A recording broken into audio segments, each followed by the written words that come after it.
Yuk ngopi, ngobrol pikiran.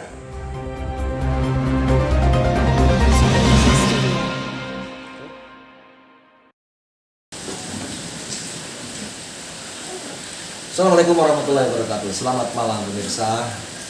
Senang sekali ketemu lagi di channel YouTube kami Cam On, kamera on. Saat kamera sudah roll dan sudah on berarti diskusi harus segera dibuka.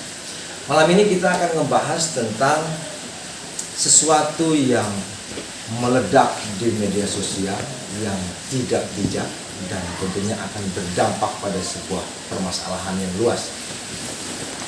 Entah itu permasalahannya biasa jadi ideologi politik sosial budaya dan lainnya.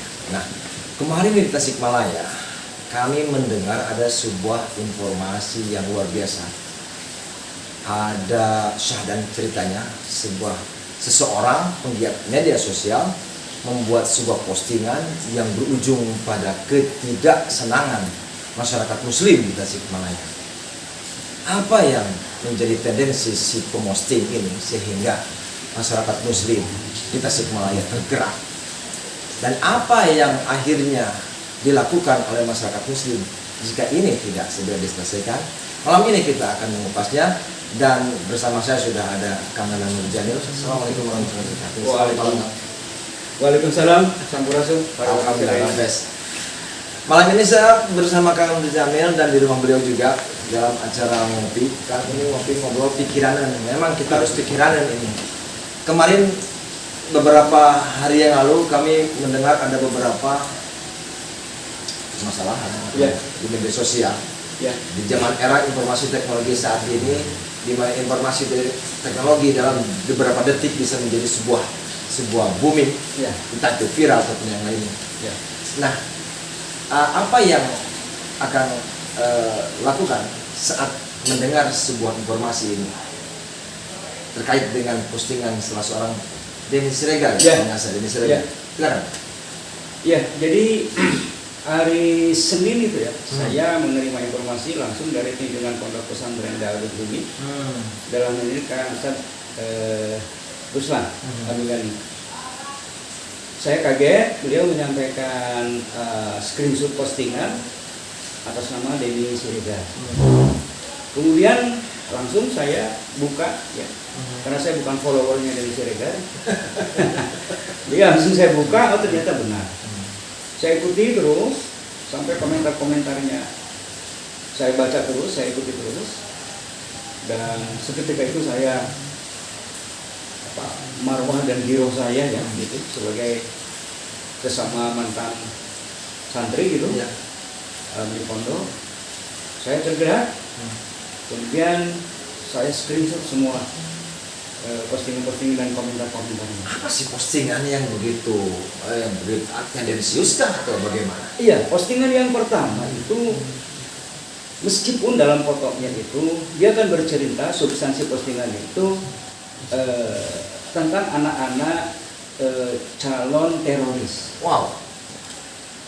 Nah, yang diposting gambar anak-anak santri tahfiz Quran Darul Ilmi.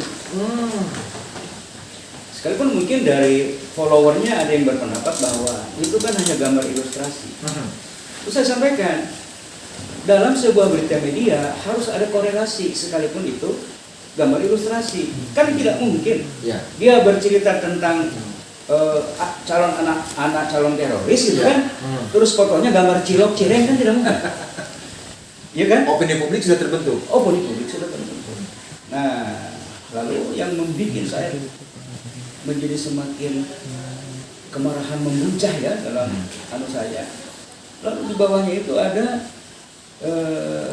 pendeta ya, yang malah yang komen yang memprovokasi itu lebih gila lagi, menyebut anak-anak tahfiz ini sebagai anak-anak iblis. Wah, luar biasa. Pemirsa, bagaimana mungkin? Ini kalimat yang sangat aneh bagi saya ya. Sebesar apapun tentunya kita tidak pernah ingin menyatakan seseorang baik dari luar keyakinan apapun Pak ya, baik itu dari keyakinan non muslim atau yang lainnya, kita tidak pernah menyampaikan itu. Tapi itu disampaikan. Jadi dan tidak ada kata lain selain kata itu, anak-anak iblis. Kemudian akun ini saya lihat, oh ternyata sedang berkegiatan di gereja. Kalau lihat dari fotonya ini kayaknya pendeta ini. Jadi muncul lagi di postingan, bukan di komentar, tapi masih followernya dia. Kalau itu menyebut anak-anak ISIS, anak-anak calon ISIS, gitu kan. Sehingga atas apa yang terjadi pada malam itu, hasil searching saya semua screenshot. Besoknya itu, ketika ini kemudian sudah saya sebarkan di grup-grup media Facebook ke teman-teman juga, akhirnya akunnya si Denny Siregar itu diserang oleh netizen Tasik. Pada malam itu sampai siang ya. Nah, mungkin setelah dilihat malamnya dihapus. Dan ada yang unik, dari semua postingannya si Denny Siregar ini tidak pernah dia menghapus postingan. Selain itu kecuali. Kenapa tiba-tiba pemirsa Denny Siregar menghapus postingannya? Apakah kena ada rasa takut yang mendalam? Kita akan kembali setelah jeda pariwara berikut.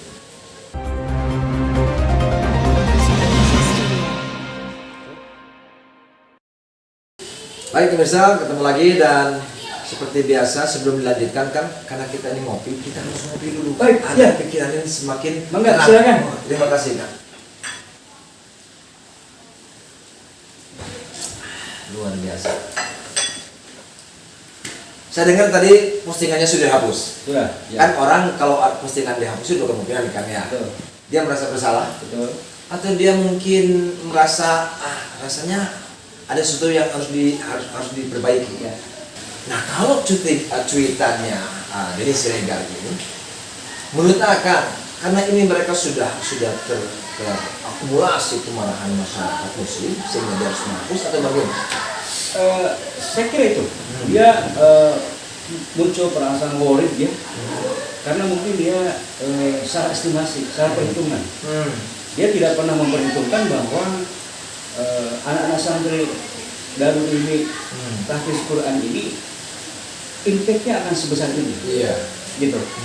Apalagi melihat bahwa kegiatan aksi penolakan rancangan undang-undang HIP yang hari Jumat kita laksanakan itu sekarang sudah menasional, gitu kan?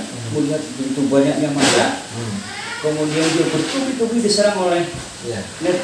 Itu kan tidak lama ya setelah gerakan aksi HIP baru sehari kemudian. Jadi aksi RUU HIP sehari muncul itu, gitu kan? Malam itu kemudian 2 malam lah ya, lagi serang oleh netizen kita. Nah, dengan penghapusan ini, cukupkah sebuah permasalahan selesai? Oh tidak, bahkan kita dalam hasil rapat dengan anggota forum Mujahid Tasik, kita sudah bersepakat ini tidak ada cerita selesai di atas materai. Tidak ada cerita. Karena kita melihat rekam jejak digital rekam jejak permasalahan bahwa si Denny Siregar ini sudah berulang-ulang dilaporkan ke Mabes Polri. Jadi ada 8 laporan. Yang saya lihat begitu dari case by case-nya itu kurang lebih sekitar 6 sampai 8. Dan semuanya sampai sekarang buktinya tidak ada. Nah, kami berharap bahwa mudah-mudahan dengan persoalan di Kota Tasikmalaya ini, gitu kan, betul-betul hukum bisa ditegakkan. Baik Kang, di dalam masa era transformasi teknologi saat ini ada payung hukum yang sudah dibuat oleh pemerintah dengan undang-undang informasi teknologi dan yang lain. Seseorang boleh memposting dong ya, sepanjang itu mungkin hak dia. Apakah Denny Siregar ini dalam kategori punya hak untuk memposting? Sehingga ada kewajaran seseorang untuk meresponnya ke bawah. Iya. Jangan lupa bahwa bermedsos itu kan bukan hanya sekadar hak, tapi juga ada kewajiban yang terkait dengan norma. Itu tadi ada undang-undang TE ya.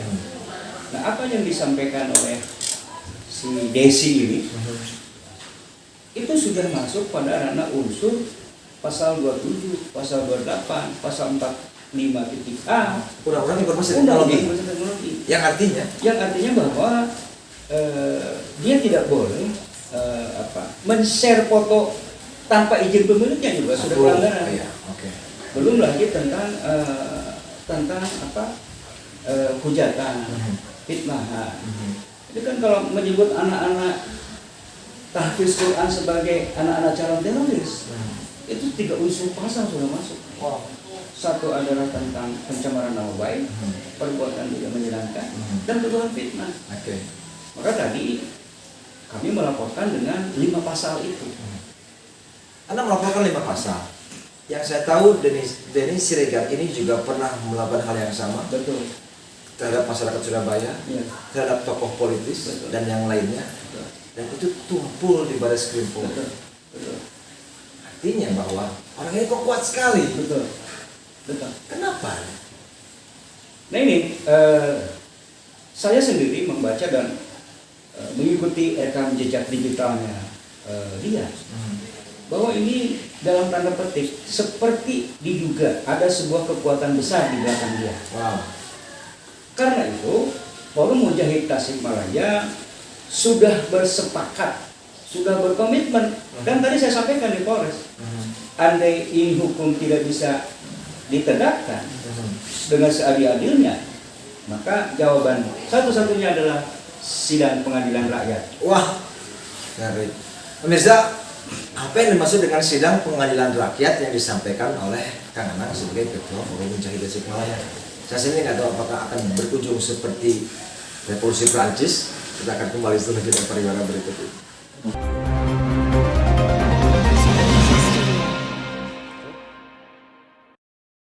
Anda masih di channel YouTube kami, Cam On, kamera roll dan on. Tentunya diskusi harus berjalan terus. Jangan lupa like and subscribe. Pengadilan rakyat. Saya jadi ingat Revolusi Prancis, bagaimana ratunya langsung dibawa, dieksekusi, bahkan dijiletin di sana. Maka juga si Denny ini akan dijiletin juga kalau memang seperti ini. Ya.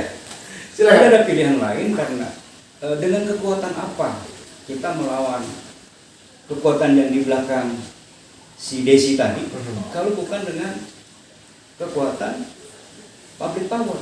Oke. Hanya dengan ya pengadilan rakyat. Jadi Kekuatan Desi ini kekuatan istana kah atau kekuatan pemerintah, kekuatan rejim, atau dia merupakan satu dari bagian rejim yang harus dipermainkan oleh mereka? itu yang terakhir. Satu kekuatan dari bagian rezimnya. Wow. Iya. Karena kan dalam setiap case dia selalu tampil, dia selalu muncul.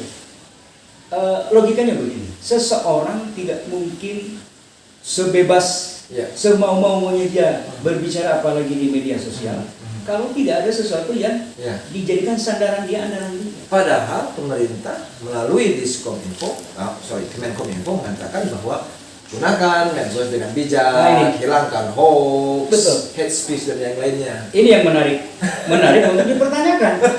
Kan gitu. Kita kan aneh gitu.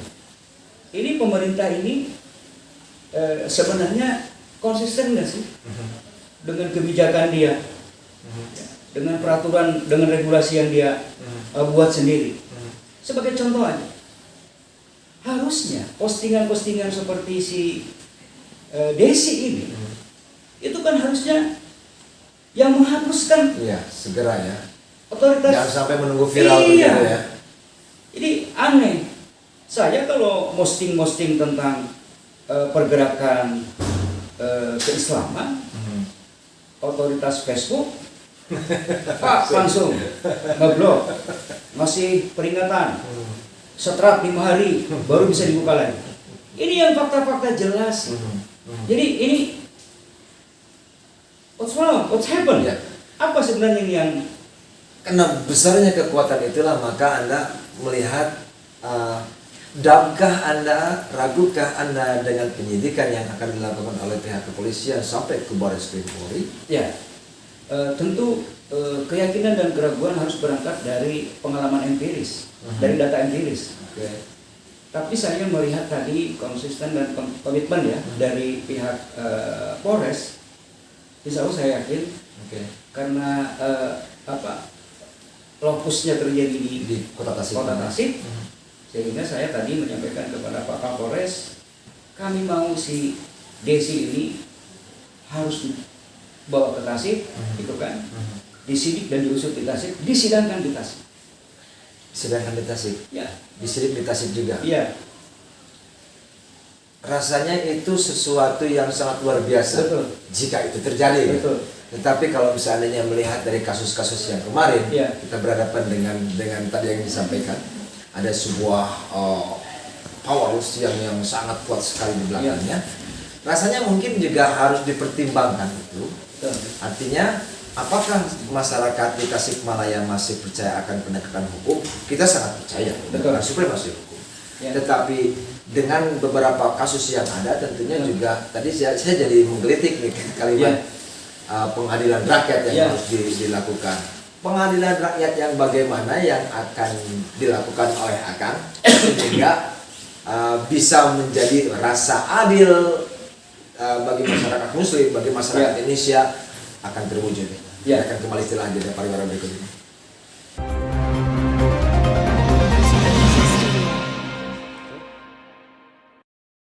Baik, terima kasih Anda masih di Come On.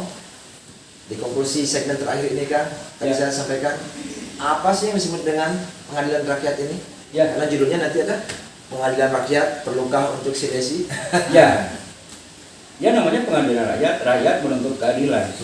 Di mana menuntut keadilannya tidak lain di jalan. Wow. Jadi kami akan sudah bersepakat, apalagi Tasik punya sejarah kelam ya, 96 Desember 96. Kita tidak berharap itu terjadi. Makanya jangan sampai itu terjadi. Karena kalau itu terjadi, semua pihak menjadi dirugikan. Tapi kalau melihat substansi peristiwa, meskipun tidak persis sama, ada kemiripan. Maka kemudian, apakah si Desi ini memposting itu? Ini juga yang sedang kita cari. Apa sih sebenarnya motivasinya? Target dia itu apa sebenarnya? Karena tidak mungkin lah dia posting seperti itu tanpa harga. Nah, sebab itu apa yang dimaksud dengan pengadilan rakyat? Kita akan turun ke jalan, masa berkumpul, kemudian menuntut keadilan dengan cara di jalanan, meneriakan itu, gitu kan, disampaikan kepada media nasional, lalu kemudian bila perlu kita jemput si Desi ini ke tempatnya di mana dia berpikir untuk kita bawa. Jadi rakyat yang bawa nanti. Oke. Jadi dia dibawa langsung ke sini. Dibawa langsung ke sini, kita serahkan untuk diproses hukum. Karena kalau tidak begitu, jangan-jangan nanti dia bersembunyi atau disembunyikan. Tapi tetap proses hukumnya berjalan, hanya saja dia diperlihatkan dulu ke masyarakat. Ini loh yang namanya si Desi ini yang dipostingkan. Oh, betul. Saya pikir langsung digebukin di sana, enggak ya? Enggak. Oke, baik. Ya. Baik. Apa yang ingin Anda sampaikan di closing statement ini, Pak? Pertama saya berharap kepada pemerintah, tolong kebijakan itu kan fungsi pengawasan Kementerian Infocom. Jadi sampai ke bawah, sampai ke Dinas Infocom. Postingan-postingan seperti ini kan mestinya harus diantisipasi sejak dini. Ini postingan ini kalau sudah bisa SPSF ini tidak perlu harus terjadi seperti sekarang ini. Itu harapan kami kepada pemerintah terutama, baik dari pusat, provinsi maupun ke daerah. Yang kedua kepada otoritas Facebook, jangan mentang-mentang Anda sebagai penguasa tunggal, gitu ya. Kemudian serta-merta juga. Dan jangan-jangan juga otoritas Facebook di bawah kendali Kemenkominfo juga. Saya kelihatannya harus seperti itu. Ya, saya khawatir juga nanti YouTube kami di banded juga. Nah, ini kan banded ini harusnya didasari dengan objektivitas. Oke. Nah, yang terakhir dari kami mengajak kepada masyarakat, terutama masyarakat netizen, dengan pengalaman ini mari kita berhati-hati di dalam bermedsos. Dan tetap Forum Mujahid Tasik sepakat akan memburu si Desi ini sampai dia benar-benar inkrah mendapatkan kekuatan hukum tetap. Karena kami ingin dia bisa terpenjara untuk mempertanggungjawabkan perbuatan. Wah, luar biasa. Baik, kita applause dulu untuk Kang Jamil. Sebuah penegakan hukum harus segera ditegakkan sampai nanti kita melihat bahwa hukum yang benar-benar merasakan rasa adil bagi kita semua. Menutup acara ini, saya akan mengutip tentunya saya bukan agama, tapi saya mendengar dalam sebuah hadis, khairunas min onas. Betul. Jadi orang yang baik itu adalah orang yang bermanfaat Untuk orang banyak. untuk orang banyak. Oh ya tuh, kalau biasa. Betul. Berikanlah kebaikan atau diam. Atau dia. Mudah-mudahan dengan disampaikannya kebaikan ini melalui Kang Berjana, ini akan menjadi kebaikan untuk kita. Amin. Dan di akhir segala ini saya berharap kita semua akan menjadi penggiat sosial, media sosial yang bijaksana, yang mengedepankan etika-etika dalam mengemukakan postingan-postingan yang bisa diterima oleh masyarakat. Terima kasih Kang Muzamil. Terima kasih sekali. Saya Rijat M undur diri. Sampai jumpa. Assalamualaikum warahmatullahi wabarakatuh. Ngobrol pikiran. Ya.